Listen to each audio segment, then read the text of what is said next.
نو صدقه فطر به ورکوئ. صدقه فطر مونږ ورته سرسایه وایو. هر وخت کې په رمضان کې ورکولی شي، اگر چې زمونږ د بعض امامانو سره اختلاف پکې شته، خو د امام ابو حنیفه رحمت الله علیه په ټول رمضان کې ورکولی شي. اوس په دې 10 شپو کې ورځو کې ورکولی شي، خو بهتر ټیم یې کم دی ادا چې د اختر پر ورځ د سهار مونځ شي او د اختر مانځه ځای دې درمیان کې ورکړي. د اختر د مانځه نه مخکې د اختر پر ورځ دې وخت کې صدقه فطر ورکړي، سرسایه دی بهتر ټیم دی. سرسایه به څوک ورکوي؟ نو خو ډېر اوږده مسایل دی، خو چې کم سړي باندې زکات فرض دی او زکات ورکوي دی به سرسایه ورکوي. د ځان به م ورکوي او د خپلو نابالغو بچو به م ورکوي. هغه چاله به یې ورکوي چې هغه غریب وي که نه، فقیر یې هغه سره دومره پیسې نه. یو سړي سره 100,000 دي 19 تولې یا د 19 تولو نه زیات دی به صدقه فطر ورکوي. یو سړي سره 52 تولې 2.5 تولې چاندي ده یا د هغې قیمت یا د هغې نه زیاتې صدقه فطر به ورکوي. البته که یو سړي سره توله کالی دی د 19 نه کم دی په ده صدقه فطر نشته، خو دا خو پکې واله ګورئ. بعضې خلک دا بیان په نیمه کې کټ کړي نو کار خراب کړي. پوره خبره اورئ، پوره خبر دا خو پکې واوره چې چا سره 19 نه کمي نو بیا به پې اله زکات واجبېږي چې ده سره نور نغدې پیسې وي. که نغدې پیسې ورسره نو بیا شامی کې شته، نو بیا به د دې 100,000 قیمت ولګي، هغه نغدو سره به جمع کې نو زکات به لازم شي. لکه مثلا یو سړي سره توله کالی دی، نو توله کالی خو نن سبا د 100 روپو نه زیات دی، زکات پې نشته. خو که نغدې پیسې د سره مثلا 1,000 2,000 15,000 هر څومره چې وي نو بیا به دغه کالی قیمت کې هغې سره به جمع کې نو بیا خو د 2,000 نه زیاتې دي، نو بیا به صدقه فطر ورکوي. دا د ضرورت سامان پکې نه راځي، د ضرورت سامان به پکې نه حسابې. د کور کټ پیاله فرج شو، موبایل شو، د زمیندار قلبه شوه، سنډه شوه، دا پکې نه راځي. د ضرورت نه زیات سامان د هغې قیمت. یو سړی دکاندار دی، د خپل دکان د سامان قیمت به هم لګوي، دی مثال. لیکن اوس زکات او دې کې لږ معمولي فرق دی. د یو سړي 2 کوره دي نغدې ورسره اسم نشته، 2 کوره دي، یو کې اوسېږي، یو یې د ضرورت نه زیات دی. پراپرټی لی نه دی اخیستی، پراپرټی لی اخیستی دی او قیمت یې 30,000 ته ورسېد، خو بیا به زکات هم ورکوي، صدقه فطر به هم ورکوي. پراپرټی لی نه دی اخیستی، یو کور کې اوسېږي، یو یې ځان له زیاتې اخیستې چې زما د بچو بشي، سبا مې بچي لوی شي دی له پکې کورونه جوړ کړم. نو اوس په ده باندې زکات نشته چې پراپرټی له تجارت لی نه اخیستې، زیاتی رہتے. لیکن دا قیمت دا 30,000 ته ورسېد د دغه کور نو صدقه فطر پېشته. یا د یو سړي ځمکه ده نور ورسره اسم نشته، نو زکات خو عشر خو د فصل ورکوي، خو زکات پې نشته. لیکن که د سره دومره ځمکه و چې د پې خپله او د د بچو ادنا ګزاره کېږي نو صدقه فطر به ورکوي، قرباني به هم کوي. اوس صدقه فطر تاسو ما مخکې ویلي زما چې خپل کم حساب دی نو هغه په کم 2 کیلو غنم یې وړو، په کم 2 او 3.5 کیلو وریجې شوې یا وربشې شوې یا وریجې شوې 3.5 کیلو. لیکن بعض علما 2 کیلو څوک په باندې 2 کیلو یادوي. ما خو تاسو ته ویلو خیر دی زیات ورکې، په باندې ورکې، دې کې څه دي، کال کې یو ورځ ده که نه. نو دا صدقه فطر ورکې. اوس یو مسله بار ملکونو نه، سعودي نه، د دوبۍ نه، ابوظهبۍ نه ډېر زیات ټلیفونونه کېږي. هغه مسله ما مخکې تاسو ته بیان کړې ده، بیا هم درته وایم. یو سړی په بار ملک کې دی، مثال په طور په سعودي کې دی، ابه صدقه فطر څنګه کوي؟ ابه د هغه ځای خپل حساب لګوي، ابه د خپل صدقه فطر حساب د سعودي لګوي، د دې ځای به نه لګوي، د سعودي به لګوي، په هغه خپل ریال کې به خپل حساب لګوي، نو صدقه فطر به ورکوي. دقه رنګې د بچي دي، د بالغانو بچي سرسایه په پلار نشته، که ورکوي د هغې په اجازت نه ورکولی شي، اجازت به ترې غواړي. د ښځې سرسایه په خاوند نشته، که ورکوي نو اجازت ته غواړي چې ستا سرسایه ورکو. د خاوند سرسایه په ښځه نشته،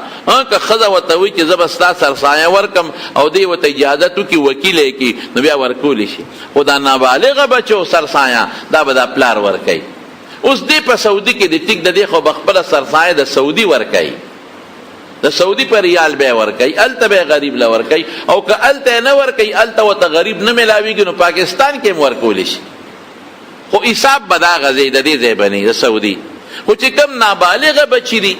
د دې سرسایه به د کم دی بچي خو دلته پاکستان کې دي، نو بچي د پلار تابع دي که نه، د مور خو تابع نه دي، نو پلار یې سعودي کې دی نو بچي به هم د سعودي حسابېږي. اگر چې گنجائش پکې شته دی دویم ټکي، خو گنجائش به دلته وباسو، گنجائش به ته وباسو، پلار په سعودي کې دی نو دا بچي د چا تابع دي؟ بچي خو خپله نه ورکوي، د بچو حق خو په پلار دی، که پلار ورنکړه د بچو غاړه نه بندېږي، د پلار غاړه به بندېږي. نو بچی را دی پلار تابع دی، نو چې پلار خپل حساب د ریال په شکل کې ورکوي د سعودي، نو د بچو به هم د ریال په شکل کې ورکوي، د نابالغه بچو. دا ذهن کې واچوئ. په توبه باندې الله ډیر زیات خوشحالیږي، لږ نه ډیر زیات پې خوشحالیږي. مالک ابن دینار رحمت الله علیه ډېر لوی بزرګ تیر شوی، لوی بزرګ، اوس د هغه د بزرګۍ واقعات کتابونو کې شته خو وخت نشته. نو هغه نه چا تپوس وکړو په دې خپلو رشته دارو کې، وایي دا دومره لوی مقام چې تا له خدای پاک درکړو د دې څه سبب دی؟ هغه وایي زما یو وینځه وه او ډېره زیاته مې خوښه وه، بازار کې مې خوښه شوه نو وا مې غشته، ډېره خشته وه، ښکلې وه، خوښه مې شوه، وا مې غشته. د هغې نه خدای مال یو ماشومه لور راکړه، لور د مور نه زیاته ښکلې وه. هغه لور به مې غېږ کې وه، زه ډېر زیات ورته خوشحاله وم. ما به مونځ هم نه کوم، ما به روجې هم نه نیولې، ما به شراب هم څښل، د دنیا چې څه ناروا وو هغه به مې کول. دا ماشومه زما د غېږ کې وه، زما به ډېره خوښه وه، هر وخت به مې غېږ کې وه. نو چې ما به شراب څښل نو دې ماشومې به دیکا ورکړه، یو ګیلاس پې رانه وغورځم. بعضې ماشوم هوښیارې، دا ماشومه به زما په دې دغه کې غېږ کې وه، نو چې ما به څه داسې د ګناه کار کو نو دې به ماله څپېړه راکړه، حالانکې ډېره پوټینۍ ده. بعضې ماشوم له خدای عقل او پوهې ورکړي، ډېره زیاته مې خوښه وه دا ماشومه په 2 کالو چې عمر ته ورسېده سره پاسه دا مړه شوه. چې مړه شوه وایي زما د زړه بیماري ورپسې ولګېده، او دې ماشومې په داسې هم لکه د لیوني په شان دی، هاي ورپسې زه خپه یم دې ماشومې پسې، جاړم ورپسې، او قبر له یم ځم. واقعي ماشوم ته رب العالمین حضور پاک فرمایي د زړه میوه ویلې ده، ثمرة الفؤاد د زړه میوه ده. ماشومه مړه شوه، ورپسې خپه یم ډېر زیاته. وایي د 15 د شعبان د شب قدر شپه ده او د جمعې شپه ده، او د ماسخوتن مونځ هم ما نه دی کړی، ځکه ما خو تاسو ته وایي چې حالت مخکې بل شان، ماسخوتن مونځ مې هم نه دی کړی. او اوده شومه، وایي چې اوده شومه اوس د قیامت میدان وینم، دې کې شپېلی ووالي شي، او دا ځمکه شلېږي او د قبرونو نه خلک راوځي، ځمکه شلېږي او خلک د قبرونو نه راوځي، او منډې دي روان دي میدان ته د حساب کتاب،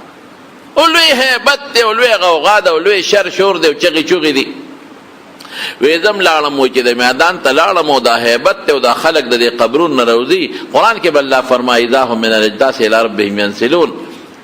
نو یې دې کې یو زیړ خامار دی، اجدها او ما پسې شوی دی، خو سرب غټ اجدها خامار دی، تک زیړ او هیبتناک شکل دی، او ما پسې شوی دی. زه مخکې مو دا شرم دا خامار را پسې دی. او یو سړی ولاړ دی، د شکل نه ټپ ټیپ دی، خو ډېر ښکلی دی، ډېر خشته دی، او تکې سپینې جامې اچولې دي، او خوشبویي ترې روانه ده، او نور ټپ ټیپ دی،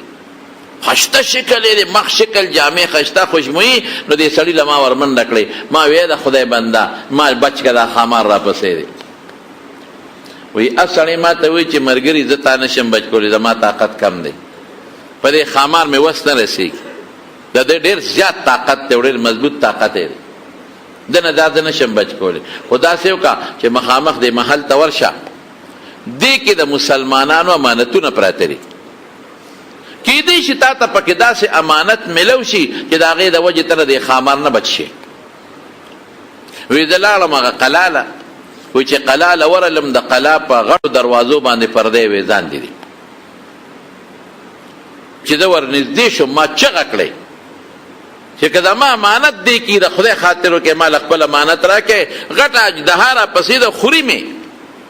وایي دی کې پردې کولو شوې، و چې پردې کولو شو زه ور دننه شوم نو پکې دننه سوړي دي غارونه دي په هغې نورې پردې دي او د ریخمو خشته پردې په یوې ځاندې دي څوک شته نه ورننوتم قلا ته ما وی ای خلکه که دننه څوک یو زما امانت چا سرې مال راکې مال کې دا و چې یا به کوتکي یا به توری یا به بل څیز داسې امانت پوي نو مهرباني وکړې مال راکې دا اجدها را پسې ده او ډېره خطرناکه ده طاقت یې نه لرم چې د دې اجدها نه زه بچ شم هغه چې دا اواز مې څنګه وکړ نو یې په دې کې د دې نه خلک راووتل د سوړو ماشومان راووتل واړه واړه وی چې راووتل دا ماشومان ټولو او ما اوس وکتل زما هغه ماشومه لور هم پکې ده او دې اجدها پسې رامنډه کړې او چغې په دې اجدها جوړې کړې وی اجدها رانه لاړه وتښتېده وی هغه ماشومه لور راله او ما سره په دې غېږ کې کېناسته ورته وی چې بچې ته دلته څه کې وی راته وی چې بابا زه ستا امانت یم که نه ځکه خو رسول الله مبارک فرمایي چې د چا ماشوم هلک کې جینۍ مړ شي او دی پې صبر وکړي نو خدای پاک به جنت ورکوي زه ستا امانت یم که نه او ته مې ګوره بچ کړې که نه وی زه اوس هغه ماشومې ته وایم چې زه دې بچ کړم او وی ما وی چې هلته بوډا سړي خو زه بچ نه کړی شوم او دا خامار او دا کوم ځای نه و وی دا ماشومه ما ته وی چې دا خامار بابا ستا بد عمل دی او ښه دې سرب کړی دی بد عمل کې نو دا خامار به ته جوړېږي او ښه مضبوط سرب کړی دی چې څومره بد عمل کې دا به سربېږي او دا به په قبر کې تا ته ناست تیار او دا تا ته په آخرت کې تیار ناست او دا بوډا سړی چې تا ولیده ښکلي شکل والا ستا نیک عمل دی خو تا ډېر کمزورې کړی دی عمل دې نه دی کړی تا د دې خامار نه نشي بچ کولی دا نیکي دی د دې ګناه نه او د بد عمل نه نشي بچ کولی ډېر کمزورې ته خو پې ورلې خو بچ یې نه کړی شوې او ما دله سپارش وکړو وی بیا ما ته دا خپله لور څه وایي وی ما ته د قرآن شریف یو آیت وی الم یأن للذین آمنوا ان تخشع قلوبهم لذکر الله واه واه مسلمان للا هغه وخت نه دی راغلی چې د الله د ذکر د وجې نه د ده په زړه کې د خدای پاک عظمت او لویي راشي او یره راشي وی ما چې بچې ته خو ماشومه مړه شوې تا له قرآن درځي وی او بابا مونږ قرآن زده کړی دی ستاسو نه مونږ له قرآن راځي بابا توبه وباسه توبه وباسه که دې خامان نه شي بچ کړی وی راویښ شم چې راویښ شم لاړم او توبه مې وویسته نو مالک ابن دینار وایي چې دا لویه مرتبه ما له خدای د ولایت را کړې ده دا د هغې د خوب د ماشومې لور د تلقین د توبې د وجې نه چې ما ته توبه وښوله او ما توبه وویستله یا ایها الذین آمنوا توبوا الی الله توبة نصوحا خدای اخلاص توبه به بس داسې نه پښتانه وایي توبه توبه د بدو چې څوک نه نو بیا حمله په بدو توبه توبه توبه د ګناه نه توبه د مارید په نسوه توبه توبه او ټماټر چې خرڅوي نو څښا پې لاندې او غټ پې د پاسه توبه توبه توبه توبه د ګناه نه زما توبه ده او تله کې بیا ډز دې ورکړي پردې حق بیا وې توبه توبه توبه استغفار تسبیح هم در سره دی تسبیح دې پاړولو واړه یې کړې دومره تسبیح اړی چې ښه په مګلو دې واړه یې کړی او هلته کې چې بیا پولې ته ودرېږي نو پردی له ډز ورکړي دا توبه نه ده ګناه به توبه څه ته وایي ګناه به پرېږدې او چې دې کړې ده وی خدای معافي غواړم او آینده له به قصد کوې چې بیا به نه کوم سبحه در کف توبه بر لب دل پر از ذوقی گناه معصیت را خندم آیت به استغفار ما وی تسبیح پلاس کی دیو پخلی توبه توبه اوڑه کی گناه وی شیطان نور مخان دیو خوشحالی کی زخم غرق لے اس اللہ پا توبه خوشحالی کی گوری خواہ توبه با اللہ توبه سی توبه کی عجزی ده کنا او دا خدای لوی ده چې دیم یا الله معاف مکه نو ما ځان عاجزه کې کن او الله می قادر وګڼه چې خدای ته قادر ده ما په نیو باندې لکه دې کنه دی هر وخت مونږ رانی ویش د الله د وحدانیت او د الله د توحید او الله د یووالي مضبوط یقین په خپل کې وساتئ چې هر څه خیر او شر د الله په قبضه قدرت کې دي. ما له خیر را کولی شي هېڅوک رکاوټ نشي جوړېدی، او ما نه صرف او صرف رب العالمین شر دفع کولی شي، بل څوک نشي دفع کولی. که بل سړی ما نه شر دفع کوي نو الله ولا طاقت ورکوي، الله ولا پړه کې ور واچي. زمانو حضور پاک فرمایي یو اوږد حدیث دی هم دی، په نورو کتابونو کې هم دی، زه به اعلان درته مختصر کما. یو سړی یو صحرا کې روان دی، یو اس ورسره دی، په اس د خوراک هم دی، سامان او اوبه هم دي، هر څه پې پراته دي، او دی په یو لوی صحرا ده د ویه مهلکه لري، خطرناکه صحرا د ځنګل دی، او دی هلته اوده شو، چې اوده شو را پاسېد اسې نو دی سړي خو مرګ ولید، او خدای پاکه اس شو، دی خوا منډې اخوا منډې، دی خوا منډې اخوا منډې، خو اسې را ګیر نه کاستې لاړو تښتېد، او په خوراک څکا کې ټول په اس د پاسه پراته دي، هر څه پراته دي. نو دی وی خدای دلته خو صوبه هم نشته، خو په اس پرتې وې لاړې، خوراک هم نشته، په اس پراته ولاړ، او د صحرا نه وتې هم نشم، دا خو څه خطرناکه صحرا ځنګل دی، دې سره به څه کومه. دی منډې وی لوګ هم پې راشي او تند هم پې راشي، او خپل ځای له واپس راشي چې دلته به کښېنم، بس سا به رانه وخېږي نو هلته دې څملې اوده شي، چې اوده چې سترګې راوغړي اسې خوا کې ولاړ دي، واه واه، اس ته چې وګورې اوبه هم پې پرتې دي، خوراک هم پې پروت دی، پوره شی ته کم نه دی، جون ورته میلاو شو. دی دومره خوشحاله شي چې د خوشحالۍ نه یې خوله تېروځي، دی وایي یا خدایه ته مې بندې او زه دې رب یم. خطا شي لکه په دې خدای سړی نه نیسي، انسان دې خطا شي. رسول الله مبارک فرمایي دونه خوشحالي، دا د خوشحالۍ اظهار دی چې خدای ته مې بنده او زه دې رب یم، دونه خوشحالي. نو دا سړی چې په دې اس موندلو څونه خوشحالېږي، وایي الله پاک د مسلمان په توبه ر دې نه زیات خوشحالېږي. یاره لوی ارحم الراحمین دی زمارونو، مونږ وله ګناه کوو دی بیا مونږ معاف کوي، مونږ وله ګناه کوو، غیبت، دروغ، کمې زیاتې، پردې حق وهل، د هر څه کوو، بیا هم رزق راکوي، بیا هم ډوډۍ راکوي، بیا هم سترګې راکړې دي، بیا هم پوزه راکړې ده، بیا هم ښکلی شکل راکړی دی، بیا هم بچي راکوي، بیا هم عزت راکوي. رښتیا ووایه قسم په خدای که دونه مور په بچي مهربانه، قسم دې که دومره پلار په خپل بچي مهربانه، قسم دې که دومره مشر په خپل کشر مهربانه، څومره چې زموږ رک په مو مهربانه دی. مونږ له څه نه دي راکړی، مونږ یې خوشحاله کړي یو، خو مونږ خوشحاله نه کوو. مونږ له روغ صحت راکړی دی، مونږ له بچي راکړي دي، مونږ له ښکلی ژوند راکړی دی، او مړه هر څه پرېږده او پیسه کمه ډېره، مونږ له مسلمانۍ او ایمان راکړی دی، مونږ له ښکلی مبارک پیغمبر راکړی دی، مونږ له عظیم قرآن غوندې د نصیحت نه ډک کتاب راکړی دی، لیکن مونږ دغه خدای یاد نه کړه، مونږ ورته شا کړه. د زړه د اخلاص نه به خپل رب ته توبه وباسو، ښه توبه وباسئ، او دا څو ورځې پاتې روزانه یو ځل صلات تسبیح وکړئ، ښه انشاءالله، او درود شریف ووایئ او ذکرونه وکړئ، الله نه معافي غواړئ. د ژوند او مرګ ورېرونو هېڅ پته نه لګي چې مرګ راله کله راځي، چې داسې وخت کې مرګ راشي چې موږ خپل رب د موږ نه خوشحاله یي، چې داسې وخت کې موږ له مرګ را نشي چې خپل رب زموږ نه خفی. دا سوال ورسره کوئ، ما غریب ګناهګار لم کوئ او ځان لم کوئ، وایي خدایه هغه وخت موږ له مرګ راولې چې ته رانه خوشحاله، او چې کم وخت ته رانه خفی، نو خدایه هغه وخت زموږ نه ساه مه اخله رب، دا انشاءالله العظیم، او شکر به ادا کوئ انشاءالله العظیم، کوو به انشاءالله که نه. نو دا څو خبرې مې ستاسو خدمت کې عرض کړې.